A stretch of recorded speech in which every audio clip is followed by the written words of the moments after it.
अस्सलाम वालेकुम। Public opinion के साथ मैं हूं मोहम्मद उसामा। आज के इस व्लॉग के अंदर हम आज की डेट में होने वाली दो इंपॉर्टेंट डेवलपमेंट के बारे में जिक्र करेंगे। इन दो इंपॉर्टेंट डेवलपमेंट्स में अगर हम इसके बारे में ओवरव्यू देखें तो उसका पहली डेवलपमेंट जो आज की डेट में हुई, जो इस्लामाबाद हाई कोर्ट के अंदर इमरान खान के साइफर केस के अखराज के मुतल्लिक़ समाअत हुई। उस समाअत के दौरान इमरान खान की तरफ से सरदार लतीफ़ अहमद खोसा साहब बतौर वकील पेश हुए और उसका केस जो था वो chief justice Islamabad high court justice आमर फ़रूक की अदालत में केस था, जिसकी हेयरिंग जो है जस्टिस आमर फ़रूक साहब ने की। उसमें आज बहुत मज़े मज़े के दलाइल हुए। उन दलाइल में से जो है वो इमरान खान के तरफ से वकील सरदार लतीफ़ खोसा ने बहुत ही अहम और कानूनी नकायत जो हैं वो अदालत के सामने रखे। उन कानूनी नकात के अकॉर्डिंग सरदार लतीफ़ खोसा के मुताबिक जो है इमरान खान पे साइफर सीक्रेट एक्ट और सेक्शन 5 का इतलाक़ नहीं होता, क्योंकि इमरान खान ने साइफर सीक्रेट एक्ट के कोई खिलाफ वर्जी नहीं की और इसी वजह से उसके ऊपर सेक्शन 5 का इतलाक़ भी कोई नहीं बनता। जैसे ही साइफर आया उस टाइम पे वो उस वक्त की मौजूदा पीडीएम, जो उसमें नून लीग, पीपल पार्टी, मौलाना फजल रहमान और तीनों पार्टीज़ उस वक्त की शामिल थी, उन्होंने मुख्तलिफ बयानियाँ बनाने की पहले तो कोशिश की कि साइफर एक हकीकत ही नहीं है, साइफर आया ही नहीं है, इस तरह के साइफर। तो फिर उससे बात आगे बढ़ी तो मरीम नवाज़ ने ये इरशाद फरमाया, मरीम नवाज़ ने ये फरमाया कि ऐसे साइफर तो दूसरे मुल्कों से आते रहते हैं, लेकिन एक खुददार और गैरतमंद कौम के लिए ऐसे साइफर का आना बासे शर्म है, जहाँ का एक दूसरे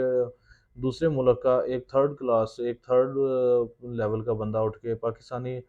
प्राइम मिनिस्टर को धमकी लगा रहा है कि अगर आप लोग इसको अपनी सीट से नहीं हटाएंगे तो आपको एक इसके सख्त संगीन नताइज भुगतने पड़ेंगे। खैर, हम आज की उसके वापस आते हैं आज की समात के ऊपर। आज की समात के दौरान सरदार लतीफ़ कोसा ने अहम कानूनी निकात जो है वो chief justice Islamabad high court के सामने रखे कि उसके तहत उनके उसके मदरजात में आपके साथ शेयर करता जाऊँ। उसमें यह था कि फ़र्स्ट ऑफ ऑल तो सरदार लतीफ़ खोसा ने एक अहम और कानूनी पॉइंट ये उठाया कि जब 38वीं नेशनल सिक्योरिटी कमेटी का इजलास हुआ, तो उसमें उस वक़्त के प्राइम मिनिस्टर इमरान खान ने नेशनल सिक्योरिटी कमेटी में फ़ॉरेन सेक्रेटरी को तलब किया। फ़ॉरेन सेक्रेटरी ने उस वक़्त इस बात को कन्फर्म किया कि ये साइफ़र जो है एक हकीकत है, साइफ़र आया भी है, लेकिन उसमें जो है वो फिर खान साहब ने साइफ़र को highest form national security committee में लेके गए, जिसके बाद एक सख्त डिमार्च का फैसला हुआ और वो सख्त डिमार्च दिया भी गया उस वक़्त को। लेकिन उसके बावजूद जो है वो अब इमरान खान पे साइफ़र सीक्रेट एक्ट का एक वो झूठा और बेबुनियाद मुकदमा बनाया जा रहा है, जिसमें इमरान खान के खिलाफ अगर तोशाखाना में कुछ वो साबित नहीं कर सके, तो इमरान खान को डिफरेंट डिफरेंट तरीकों से डिफरेंट केसेस में जो है वो जेल में कैद रखना चाहते हैं और बतौर मरीम नवाज़ एक लेवल प्लेइंग फील्ड जो उसको चाहिए, वो लेवल प्लेइंग फील्ड शायद देना चाह रहे हैं, जिसमें सरदार लतीफ़ कोसा ने 3 अहम तरीन नुकात अदालत के सामने रखे। पहले तो ये है कि इमरान खान पे आर्टिकल 248 का इस्तिशना हासिल है। दूसरा पॉइंट ये था कि ऑफिशियल सीक्रेट एक्ट और सेक्शन 5 का इतलाक़ नहीं होता। तीसरा पॉइंट ये था कि अब वज़ीर-ए-आज़म की ज़िम्मेदारी थी कि पब्लिक के साथ शेयर करते, क्योंकि जो वज़ीर-ए-आज़म अवामी वोटों से मुंतखब होके आया हुआ होता है, उसकी कोशिश यही होती है कि मैं अवाम के पास दोबारा जाऊँ, जैसा ही कोई ख़तरा वो उसको नज़र आए, तो उस ख़तरे को अवाम के साथ शेयर किया जाए। इसी तरह से अगर हम इसी तरह बात करें स्पेशल प्रोसिक्यूटर जो एफआईआर की तरफ से पेश हुए थे, स्पेशल प्रोसिक्यूटर के ने मज़े-मज़े के जो है वो दलाइल दिए। उन दलाइल के अंदर जो था,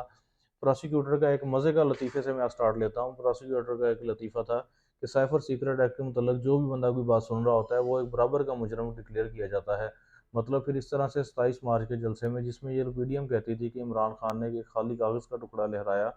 उसमें अगर जिसने भी उस साइफ़र के मुतल्लिक़ सुना, वो तो फिर एक तरह का मुजरम करार पाएगा। खैर, हम उसको आते हैं कि प्रोसिक्यूटर ने जो भी जितने भी पुराने केसेस के साइफर सीक्रेट एक्ट के हवाले दिए, उसमें पब्लिक और अवामी लीडर कोई भी नहीं था। सारे के सारे जो हैं वो इंडियन आर्मी के लोग थे। उसमें साबिक जो है वो भारतीय इंडियन नेवी के एजेंट भी थे। उसमें जो है वो एफआईए के स्पेशल प्रोसिक्यूटर राजा रिजवान अब्बासी ने अभी तक के तमाम दलाइल में वो इंडियन फोर्सेस के गद्दारों के होने वाले केसेस का जिक्र किया, जिसमें उसने इवन के यहाँ तक बात की कि उसने कुलभूषण का जिक्र भी उसी ज़ुमरे में किया कि वो कुलभूषण भी साइफर सीक्रेट एक्ट के मतलब जो केस था, सेक्शन 5 था, उस पे आता था। लेकिन अब देखें कि एक अवामी लीडर जो अवाम के वोटों से मुंतखब होकर आया हुआ है, उस पे साइफर सीक्रेट एक्ट तो बनता ही नहीं है, क्योंकि साइफर सीक्रेट एक्ट को जो है वो एक तो डिक्लासीफाई हो चुका था, उसे कैबिनेट में ले जाया गया, प्रॉपर कैबिनेट में ले जाके उसके जो है वो डिक्लासीफाई किया गया और डिक्लासीफाई के मंदरजा जो थे वो फिर आवाम के सामने रखे गए कि एक बैरूनी मुल्क ने किस तरह से गवर्नमेंट में मुदाखलत की और मुदाखलत करके जो है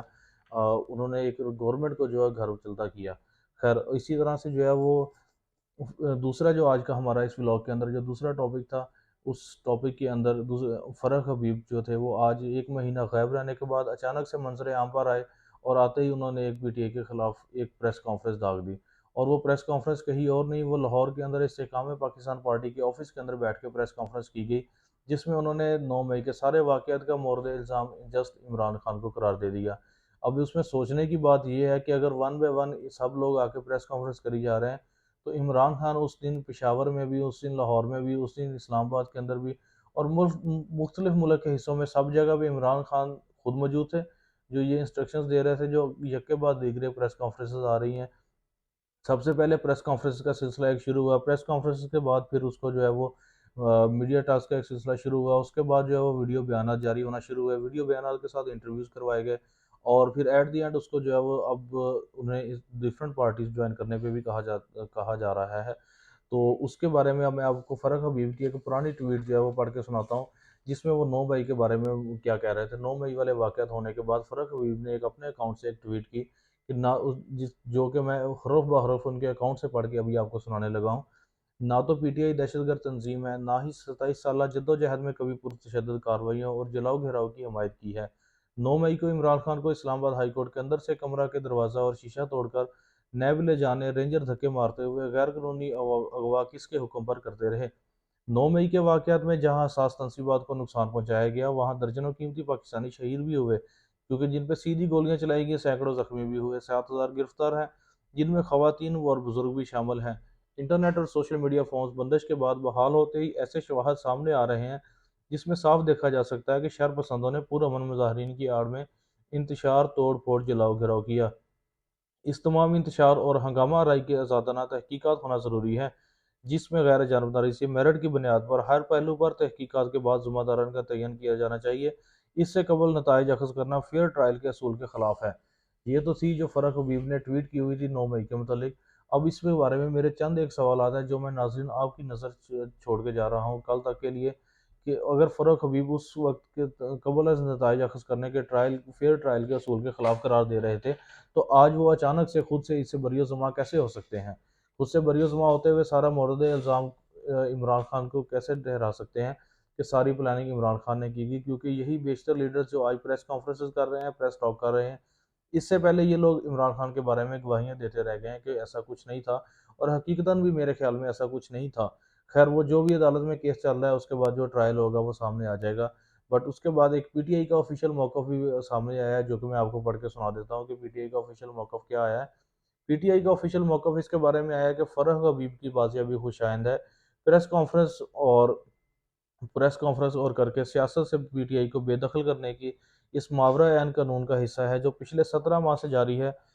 और चेहरा और अंदाज बदलने से, ये चीज़ें लागू करने से अवाम को गुमराह करना पॉसिबल नहीं है, क्योंकि अवाम एक एजुकेटेड अवाम है, वो आजकल सोशल मीडिया का दौर है, अवाम सारा कुछ देख रही है। ये सारे मामला आज की डेट के अंदर इंपॉर्टेंट अपडेट्स यही थी कि जो फ़रूक हबीब पिछले 1 माह से गायब थे, आज अचानक नमूदार हुए, तो उन्होंने सियासत भी छोड़ने का ऐलान नहीं किया। उन्होंने बल्कि दूसरी पार्टी में जाने को तरजीह दी, और उस पार्टी में जाने से पहले-पहले साबका पार्टी जो है वो उसके अंदर उसके बारे में बहुत ही उन्होंने जो है वो सख्त अल्फाज का इस्तेमाल किया। साबका चेयरमैन जो उनके थे, उनके बारे में उन्होंने जो है वो एक बहुत ही सख्त अल्फाज का चुनाव करते हुए एक बहुत ही हार्ड प्रेस टॉक की, जिसके अंदर उन लोगों ने सारा मोर्द इल्ज़ाम इमरान खान को ठहराया। ये तो थी नाज़रीन आज की डेवलपमेंट्स। इसके बारे में मैं कुछ सवाल जो थे वो आपके बारे में छोड़ के जा रहा हूँ आपके लिए, कि कल इंशाल्लाह नए व्लॉग के साथ मिलते हैं। तब तक अपना ख्याल रखिए। अल्लाह हाफिज़।